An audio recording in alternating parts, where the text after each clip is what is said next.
you've observed this not just as the minister, you've seen this telecom grow as an industrialist for many years. What, according to you, is that one aspect of India's story? And I'm asking this because there are several countries which don't know perhaps where to start in terms of establishing both a financial infrastructure as well as a governance infrastructure, while we seem to have made great progress.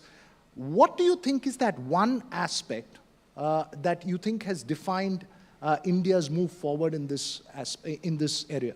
I think it is not, and I think the one big difference between how technology has been used and viewed in the post-2014 India versus the pre-2014 India is that in the pre-2014 India, the narrative about technology, and I'm not saying it's bad narrative or good narrative, was essentially about, oh, it's a great area, there's a lot of billionaires being created, lots of companies, lots of innovation, a lot of jobs, a lot of investment coming in, and it was part of the general economy, and this was a sector that was about 3 to 4% of the GDP.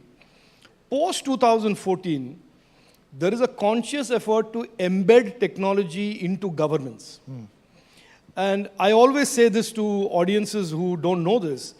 Pre-2014, India and our state governments have spent over 5-6 lakh crores in what has been euphemistically referred to as e-governance.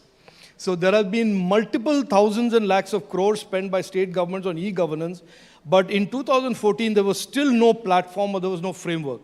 There were multiple independent solutions floating around with different pieces of people developing it, but there was no overall framework, there was no overall government of India architecture, there was no governance architecture.